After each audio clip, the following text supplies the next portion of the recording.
impact investing landscape is a confusing alphabet soup. And for people who aren't experts in this space, it can feel impossible to get started because you have acronyms flying at you: SRI investing, ESG investing, you have impact investing, creating a positive impact. You don't know what any of those things mean. Are they all the same? Are they all different? Is there one you like more than another?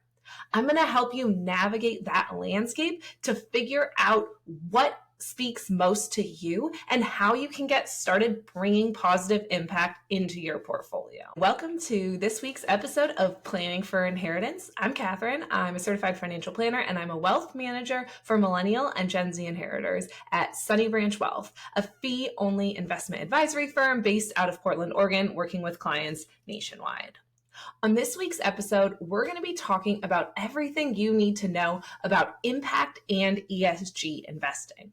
At Sunnybranch, my work focuses on helping clients who want to create positive impact with their wealth. One of the most important areas where I'm always looking to help my clients create positive impact is in their investment portfolio. And there is this toxic, pervasive myth that the only way that you can make money and have a positive return and grow your wealth is by investing in companies that are doing bad things, polluting the environment, discriminating, providing weapons, supporting warfare, crushing civil liberties, and that if you invest in companies that are trying to do better, that you aren't going to be able to make money. You aren't going to be able to grow your wealth. You're basically giving money to companies and you're not going to see any return on that.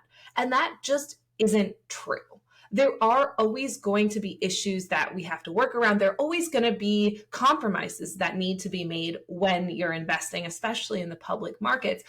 But for people to just throw their hands up and say, I can't create impact, I might as well put all my money in Exxon, it just denies so much agency to investors who actually have now more than ever a huge amount of choices about how they can invest their wealth and what kind of impact they want to create with their wealth. On this week's episode, I'm going to be talking about the basics of ESG and impact investing and helping you understand how you can build those things into your investment without making major sacrifices on returns. We want to start by giving a really basic overview of what all these terms mean. The impact investing landscape is a confusing alphabet soup. And for people who aren't experts in this space, it can feel impossible to get started because you have acronyms flying at you: SRI investing, ESG investing, you have impact investing, creating a positive impact. You don't know what any of those things mean. Are they all the same? Are they all different? Is there one you like more than another?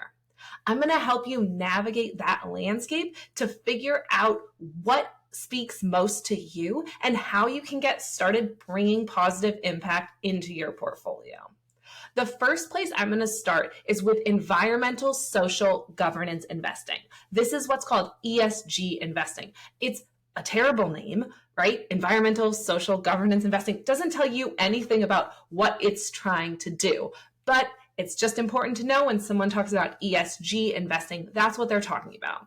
And at its core, ESG investing is about screening the worst actors out of a portfolio of stocks. So say that you have one issue that really matters to you. Say that that issue is climate change. If you're investing in an ESG portfolio that's focused on climate change, then what you're doing when you look at the stocks, the companies that you hold in your portfolio, is that you're trying to screen out the companies that are the worst offenders, so that are the worst polluters, that are contributing the most to greenhouse gas emissions, that are using the most fossil fuels.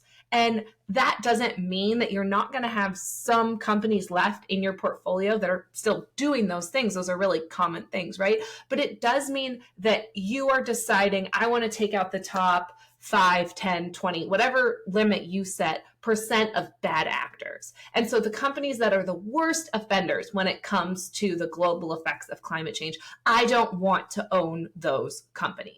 So ESG is at its core a screening tool. And there are varieties of ways that you can actually do that screening. It's not something that you would probably do yourself because it's a huge amount of work. It's incredibly labor intensive. You could do it by buying an ESG climate focused fund. So this is a fund that is doing that work for you. They're looking at a universe, probably an index fund of individual companies, and they're using their own fund methodology to identify which of those companies are the worst actors at advancing climate change. And then they're removing those companies from the portfolio and then selling it to you as a climate-focused ESG fund.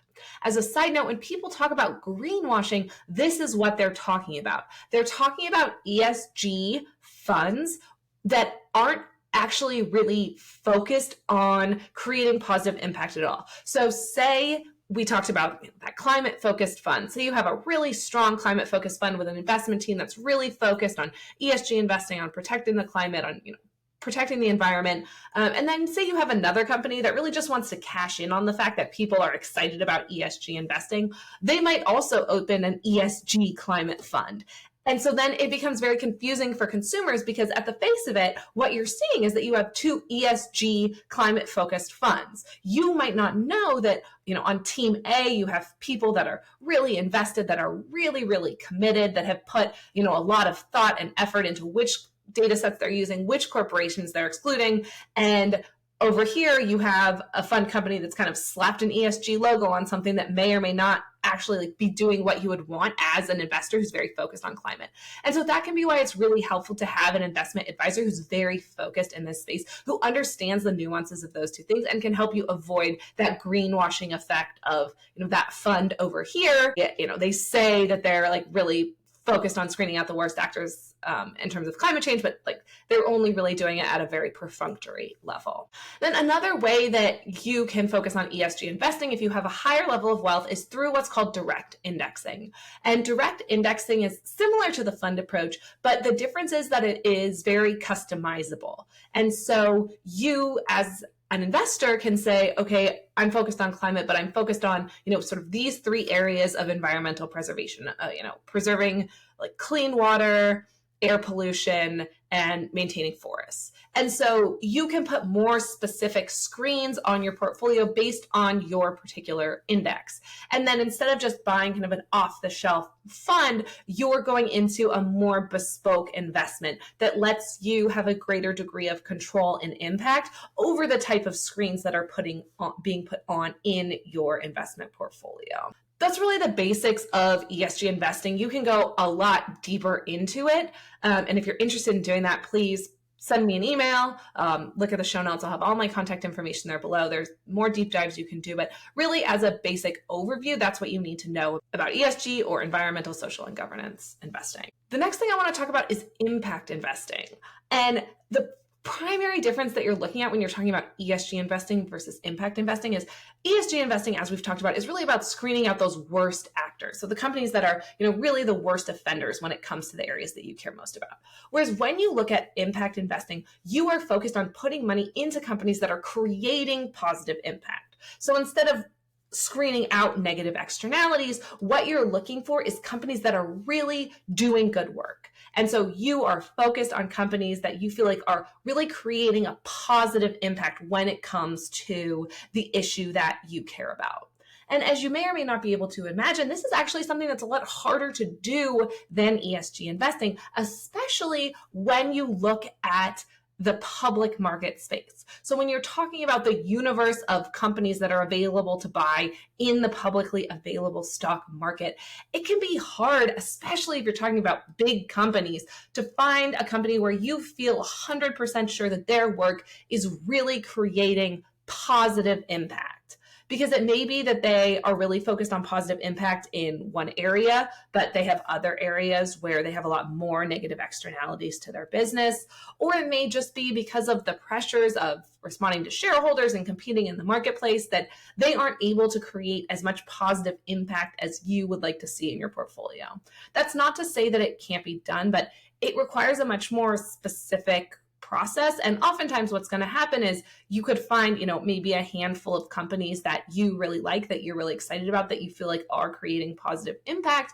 But then if you just own those companies, what does it mean kind of for the overall rate of return of your portfolio overall? Are those companies sort of going to be keeping up with the marketplace? Are they appropriately diversified? And so where I often encourage my clients to look as it's appropriate when they're talking about impact investing is to start looking towards private markets. Because when you look at real estate, alternative investment, you can get more focused into individual companies or individual funds that really are about creating positive impact. And a great example of this is investing in affordable housing. If you're an accredited investor and it's appropriate in your portfolio, you may be interested, if you're really focused on access to housing, housing equity, in investing in buildings that are creating more affordable housing, especially in big cities. So take a city like Seattle, for example, where housing affordability is at an all-time low. There's not enough housing. There are companies that are focused on building affordable housing in Seattle. And so you may have an opportunity, depending on who your advisor is, and again, sort of how it fits into your portfolio, to invest in an affordable housing building in Seattle, in a specific building, and put money into that specific building. And so there are a lot of examples of overall about impact investing. Affordable housing is one where you can directly invest in something that's having a positive impact. Another good example of impact investing is if you want to invest in sustainable agriculture, especially sustainable agriculture that's run by Native or BIPOC or women-run farms, small local farms that are really focused on regenerative agriculture and protecting the soil, protecting the sanctity of the ecosystem itself while they're farming. These are just a couple of examples of more impact-focused investments. So instead of looking at screening out investments, really looking to make investments in things that have a tangible positive impact. And when you see them, when you talk about them, it's really clear to understand what positive benefit that investment is creating. This is probably the most basic overview I could give of impact and ESG investing and the differences between the two. If you are interested in learning more, please reach out to me. All of my information is below in the show notes. I'll also link to a bunch of blog posts, some other podcasts I have on this topic. I just really want to encourage anyone who's made it this far in the podcast to listen and to understand that you can create positive impact with your wealth while still earning a market rate return. It's not an either or. And if you're a person who is values aligned, who wants to be doing better with your wealth, and who doesn't want your wealth to be supporting industries or practices that you don't agree with, that option is available to you. And you can always send me an email or reach out to me wherever you found this podcast to learn more. I'll see you on next week's episode of Planning for Inheritance.